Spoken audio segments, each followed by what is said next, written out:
Welcome in to Locked On Knicks. Alex Wolf here with special guest Cyrus Saatsaz of the Locked On Warriors podcast. And why do I have the Locked On Warriors podcast host with me today? It's because we're talking about Donte DiVincenzo, who is the newest Knick, former Warrior. And of course, that's the best way to get our evaluation of how he played this past season and what the Knicks can expect. So we're going to talk about strengths, weaknesses, fit with the Knicks, and a bunch of other good stuff right now on Locked On Knicks. You are Locked On Knicks, your daily New York Knicks podcast, part of the Locked On Podcast Network, your team every day.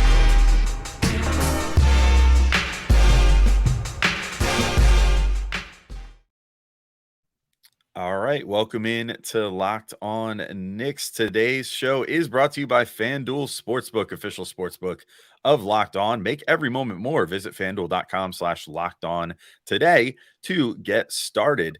And I want to thank you guys for making Locked On Knicks first listen today and every day, whether you're checking us out on your favorite podcast platform or taking in the sights and sounds on YouTube. We appreciate you making us a part of your daily routine. Make sure you hit that notification bell on YouTube or the auto download function on your favorite podcast app so you never miss an episode. It could be an everydayer.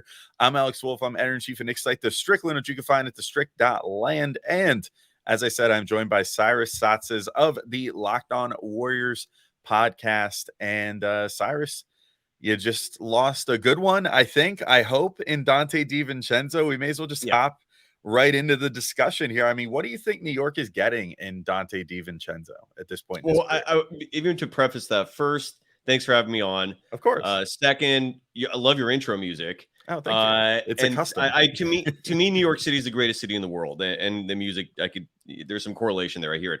And third, I really wish, piggybacking off what you said about bringing other Locked On hosts to get their expertise on potential new free agent acquisitions, or whatever way you get a new player in. I wish I was doing that, except the Golden State Warriors aren't doing a damn thing except sitting on their laurels. We have no free agent acquisitions to announce except for Corey Joseph. So props for getting Donte DiVincenzo, a player who was one of the few bright sides for the Golden State Warriors last year. He's awesome. You scored a great player.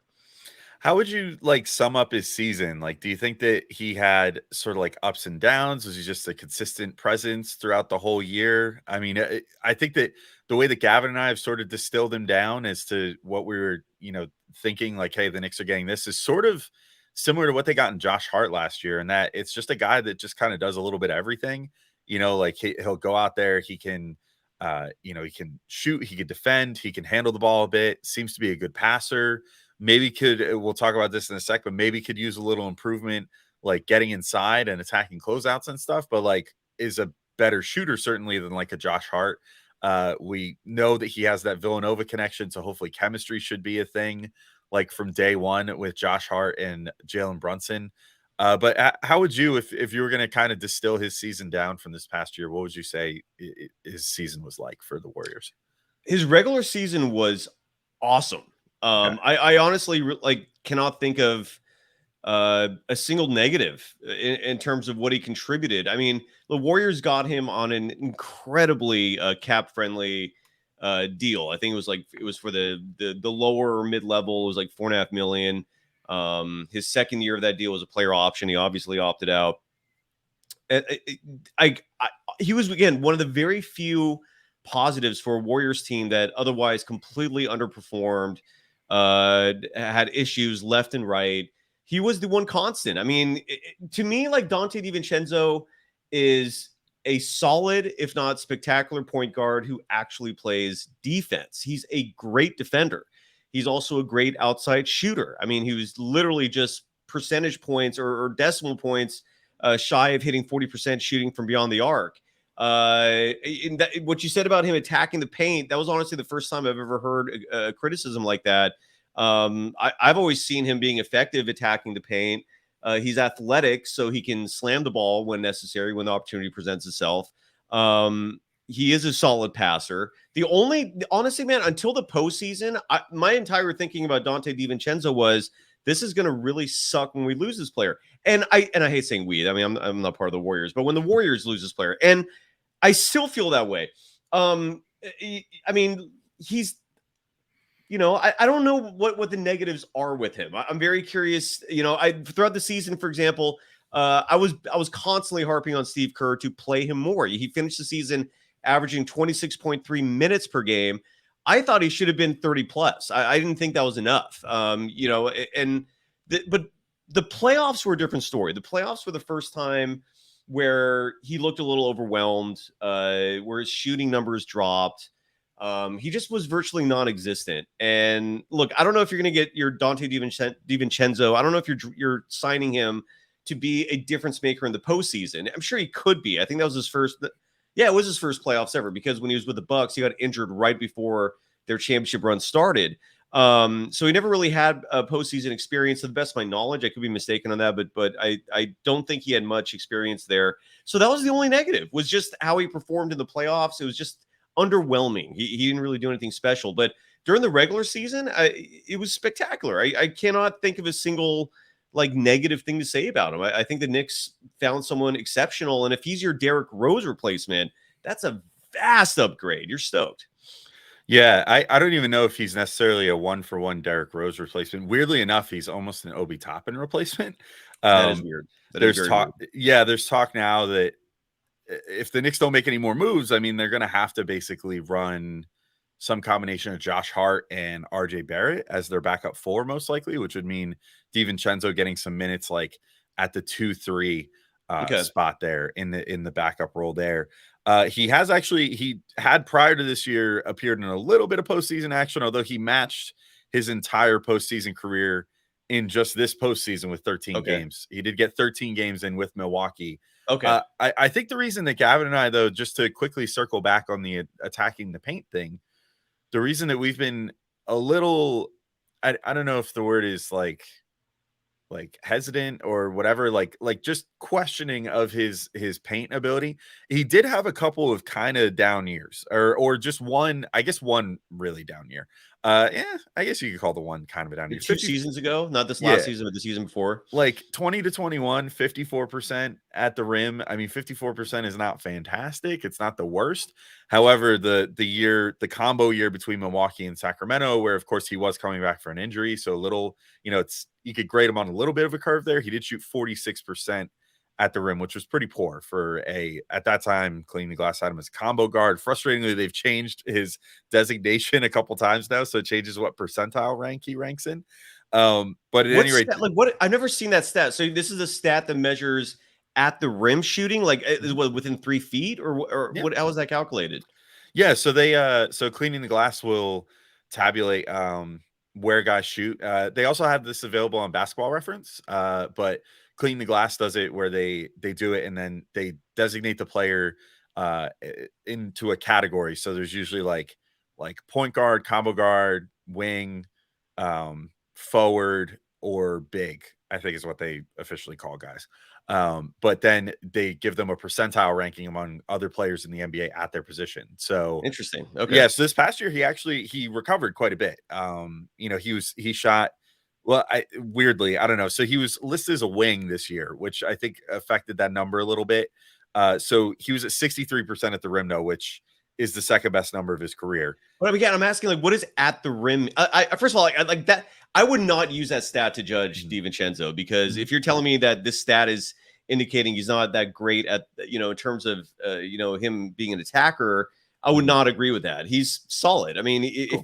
if he's attacking the paint as a drive, if he's penetrating, whether it's to kick out or whether it's to keep the ball himself and try to score, I never saw a deficiency there. And I'm very curious to know, again, like at the rim, does that mean like a layup? Like 0 to 4 feet is what it's defined as. 0 to 4 feet. Okay. Yeah, that's weird. He was fine to me. I did not. Great. Now, look, if you're using Donte DiVincenzo, like he's a point guard. I don't like, and the Warriors were such a small team last year that you unfortunately saw DiVincenzo sometimes playing the 2, sometimes playing the 3. If you have to put these like position designations on him, but he's a point guard. Like it's a disservice to him to take him out of position and put him against bigger, 6'7", 6'8" wings, if that's what the plan is. I know the Warriors tried to do that a little bit. It was met with mixed results, but when you play him as a point guard, which is what he should be doing, you should be defending usually the opponent's smallest, maybe quickest player. I think he's fantastic. But if you're going to put him on like bigger players who might be backing him down in the post, again, he's 6'4". He's not like a super muscular dude. So I don't know about the idea of like putting him in an Obi Toppin role. That's weird. That's just bizarre to me. I can't even like visualize that. It's, but I don't know. I digress. I don't think that they'll end up playing him as an Obi Toppin replacement directly. He's just sort of filling that minute slot Gotcha. off the bench. So I think it's going to result in Josh Hart playing largely in that role, which another guy that's like 6'4", but a little more sturdy at 6'4" and a better rounder and all that. So but I'm intrigued by your description of him as a point guard. So I want to get into that in just a second. But I do just want to also remind everybody that today's show is brought to you by FanDuel Sportsbook.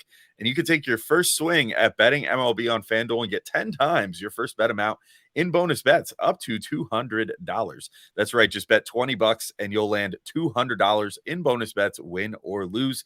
That's $200 you can spend betting everything from the money line to the over-under to who you think is going to get the first home run. All in an app that's safe, secure, and super easy to use. Plus, when you win, you can get paid instantly. There's no better place to bet on MLB than FanDuel, America's #1 sportsbook. I'm feeling a little rejuvenated as a Mets fan, so maybe go bet on Pete Alonso for the home run derby. That might be the highlight of the Mets season. So, that guy does not lose in the home run derby. So maybe go do that. But also go sign up today and visit FanDuel.com/lockedon to get up to $200 in bonus bets. That's FanDuel.com/lockedon. FanDuel, official partner of Major League Baseball. All right, Cyrus, we're back. And I want to jump right into it, dude. Like you mentioned, you think of DiVincenzo more as a point guard. I've always thought of him, even back to his Villanova days, and maybe this is because he was playing next to Jalen Brunson when he was at Villanova, but is more of like a shooting guard. And I think wing is maybe stretching it a little bit because, like you said, he's not a particularly beefy player, so he's not like one of those guys that, or like he doesn't have like that like plus wingspan where you could be like, hey, I think as a 6'4" guy, he could play against like 6'6", 6'7" guys on the wing. I would feel more comfortable with him in that shooting guard spot, but I've always kind of thought of him, I guess, more as like a combo. But the assist numbers do paint a good picture of his distribution ability. I mean, what is it from how he played this year? Obviously, he played with Steph, and that's going to affect things. Although the Warriors, probably more so than any other team, empower other players on the team to handle the ball and let Steph work off ball, which is pretty cool. But I don't know. I guess just what kind of led to you thinking he's more of a point guard this year? Well, what you said about Steph is normally true. This year, for some reason, his usage rate went up. And I think that's part of the reason why they went after Chris Paul and then they got Corey Joseph. And for some reason, Draymond Green, who is much more accustomed to handling that role, there was a reduction there. I don't know the reasoning behind that, but you're right. Like I didn't watch DiVincenzo in college, so maybe in college he was more of a 2. I watched him at Milwaukee where he played point there. And then with the Warriors, like he's just an excellent ball handler. Like you can trust him with the ball. He's a great passer. He makes smart decisions. And he doesn't have this like this scoring first mentality. That's not to say that like he's not afraid to take the shot and that he's not afraid to, if he sees the opportunity in front of him to put it up, he's not going to like think twice before doing so. But he is an unselfish player. And I just and for the Warriors, like that was the role he routinely filled was this point guard, sometimes a 2, I guess. All these positions, in my opinion, are social constructs. But he was just basically someone who handled the ball a lot, was an effective shooter, was a solid scorer. But perhaps I think his biggest value was his defense, and especially in the perimeter, because that's an area where the Warriors really struggled. The previous offseason, they lost Gary Payton II. And that is who they brought in DiVincenzo primarily to replace. And Gary Payton II is a very defensive-oriented player. And he did fine. Again, until the postseason, he was fine. I honestly, it was honestly shocking to see him kind of shrink in the playoffs. They tried to give him some opportunities, and he just, he just didn't perform exceptionally. But Yeah, I mean, I could see him as a 2 too. I just think if you want to get your money's worth with Donte DiVincenzo, you're probably getting that with the ball in his hands the most because he's a playmaker. Yeah. I love your description of positions being social They constructs. Like are. that's spoken like a true person that's gotten to watch a Steve Kerr offense for the Yeah, last like 10 years. Like, yeah. That's yeah, fair. That is fair. here in New York, sir, we have defined positions, and Thomas Thibodeau, he sticks to those rigidly. You want to play Julius Randle and Obi Toppin together? No, sir, they're both power forwards. They can't play together. Well, Kurt does that too, but Yeah, maybe that's where I don't know.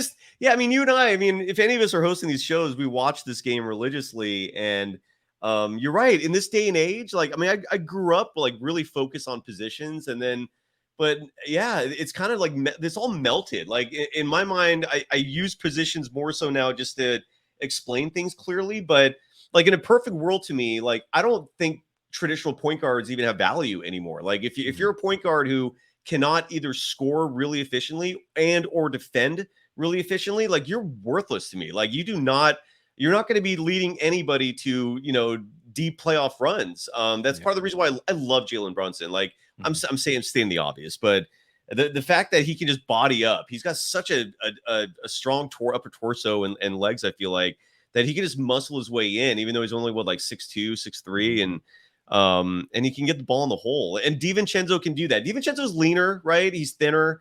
He's got a little height, but I love his shot. Again, he shot almost 40% from three. You can't get enough of that ever in the NBA. So you got a terrific 3-point shooter, but he can defend the wing. I just hope Thibodeau doesn't put him in a position where he's guarding guys who are like 6'7", 6'8" routinely. Like that might be a bit much for him just because he's not a super physical guy. So if you're leaning on him to like body up people, like, I don't know if he's going to win that battle every time, but he's a great player, man. You're stoked. Yeah, I gotta say, I can envision a world where he ends up having to guard guys that are too big like that, because even if he ends up playing in a small lineup, it will be with other small guys that play bigger, Yep. like a Quentin Grimes or an RJ Barrett, or I mean, even Emmanuel Quickly. Like, if they wanted to put Dante on the opposing team's point guard on defense, they probably could, because Quickly is one of those guys that's like 6'3", but he's got like a 6'10" wingspan and Right. routinely guards other shooting guards and stuff like that. So I would very much like if they keep Dante in that 1-2 guarding role, and can sort of utilize his strengths there. I want to ask you about that, because I was curious about his defense. I mean, all the numbers paint him very positively throughout his whole Mm-hmm. career on defense. It's just a guy that no matter what, he's not putting up crazy stock numbers or anything, but he's out there and the team plays better when he's on the court, which is the same as what you could say for a lot of the guys on the Knicks. Like, a lot of his bench teammates that he's probably going to be playing with on what will arguably want to be one of the best benches in the NBA, I think, in my opinion. Like, Yeah. Emmanuel Quickly is just like that. Josh Hart is just like that.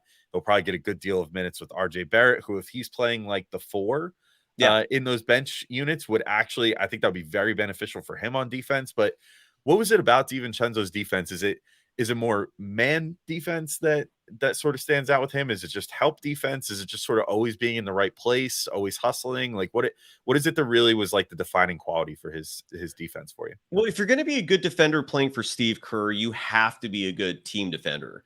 That's really like the secret to the Warriors' defensive success under Kerr's leadership is, the old adage they apply to the Warriors is they play defense on a string, meaning they have everyone's back. Like when your head has to constantly be on a swivel, being aware of switches, being aware of helping out, especially down low, knowing when not to help out for certain shooters.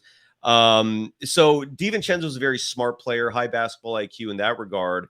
But individually, like, what stuck out to me is when DiVincenzo was guarding another player, I rarely saw them blowing by him. He stays in front of opposing players very effectively. Like he's the furthest from a traffic cone. Like he's hustling. He's got a motor. And so like he doesn't give up on plays. He uses his arms efficiently. Like, I don't know what his numbers are for steals, but his hands are everywhere, man. Like, he's tipping passes. He's disrupting. His hands are always up, which is a super old school thing you teach basketball players in grammar school. Keep your arms up. It's for a very good reason. You don't see that as much as you should in the NBA because it's a very simple yet effective technique just to block passing lanes and just to create obstructions visually. He's one of those guys who will do that. He's not lazy. His work ethic is exemplary. And again, like he's a two-way player. Like he's not someone who has deficiencies offensively. Like when he has the ball, again, he can attack. His 3-point shooting, you saw the numbers. I love him, man. Believe me, every member of Dub Nation is bummed. Like no one here in the Bay Area is happy that he's gone. But we also knew it was going to happen just because of the Warriors' financial situation. They literally cannot sign anyone for anything above the veteran minimum, given the cap hell they're in. They lost the mid-level exception with the new CBA, which is what they got DiVincenzo for last year. So we all knew he was going to leave, but it didn't make stomaching it any easier. He's a great player, man. Your team is stoked. Well, let's take the final little break here and then come back and talk about DiVincenzo's shooting because you've mentioned it a few times, and I'm curious what his shot diet was like, what your thoughts are and all that. So we'll take our final break here and then come right back in and talk some DiVincenzo shooting to close the show. All right, we're back in for our third and final segment here. And Cyrus, this is I can't believe we made it this far, although there were so many other intriguing things to talk about with DiVincenzo. But the shooting is probably the biggest reason the Knicks brought him in. It was the thing that kind of sunk them against the Heat. And, when Gavin and I were talking about this, like, especially even before they traded Obi Toppin, we were talking, we're like, where does he fit in the rotation here? Like if he gets picked up by the Knicks, like, they're going to have a glut at guard and whatever. And I was just kind of like, look at how Miami just destroyed the Knicks. Like when they did destroy them, it was because they always had someone they could pull off the bench that could shoot. You know what I mean? Like even Duncan Robinson, like they found a way to make that work because they were like, you know what, you guys aren't making shots, but we know Duncan Robinson can. So the fact that he's not great at defense won't hurt us because he can shoot. And we just need somebody to make threes on you guys right now. And the Knicks just did not have that answer. I mean, they literally had to play once Emmanuel quickly got hurt. They literally had to play Quentin Grimes 48 minutes the one game, along with Jalen Brunson 48 minutes. And, they both came up enormous, and the Knicks won that game, which was awesome. Mm-hmm. And Quentin Grimes had maybe the most gutsy play of my Knicks life against Jimmy Butler, like stopping him and all that stuff. Stuff a legend, whatever. It was cool. It was fun. But the Knicks found themselves constantly in need of shooting, and whether that was self-created or even just spot-up shooting, like they needed both. They needed all the above because the only guy that could consistently create his own shot was Jalen Brunson. The only guy that could consistently draw the defense out as like a spot-up shooter was Quentin Grimes, and that was it. And that's why those two guys had to play 48 minutes that one game. But DiVincenzo, it seems like he brings a little bit of both to the table, which is great, where you can kick it to him and he can hit a spot up shot, but it also seems like he maybe has a little bit of self-creation. I mean, what was your take on what his shot diet was like with spot up opportunities generated by like the Stephs and the Draymonds of the world versus like sometimes getting the ball on the perimeter and having to kind of make his own shot happen? It's not a concern. That's one of the many great things. Like he can, if let's say the shot clock's running down and suddenly you need points, he can create his own shot. He's a terrific ball handler. He's the only thing last year that kind of was a disappointment, as I mentioned before, was the postseason, where his numbers like regressed, and I don't know why. Like last year, for example, he shot 39.7% from beyond the arc, which is exemplary. That's a great number. And then his field goal percentage at the same time overall was 43.5%, something like 44. I think his 2-point field goal percentage was 52.5%. But then when you go to the playoffs, his 3-point shooting went down to 34%. His field goal percentage went down to 37.5%. His 2-point percentage went down to 45%. And I don't know why that is. It's just shots that were going in suddenly stopped. Which was a bummer. And so, but that was the only blemish in an otherwise great year. Like thinking back to that Heat series, for example, I do think DiVincenzo's value more so is on the defensive side. So like DiVincenzo would have brought tremendous value guarding what's his name? The point guard from Toronto who was on the Heat last year, Kyle Lowry. Like he would have, I think, done great defending him, Strus, Vincent. I know most of these names are probably gone from Miami. I even think he could have held his own against Jimmy Butler. I don't think Butler would have just run over him that easily. Like DiVincenzo is a fantastic defensive player. If you're asking him to guard anyone beyond Butler, you might be asking too much at that point. Even Butler is asking a lot, but still, at least he's not like DiVincenzo is not just a shill out there. Like he would hold his own.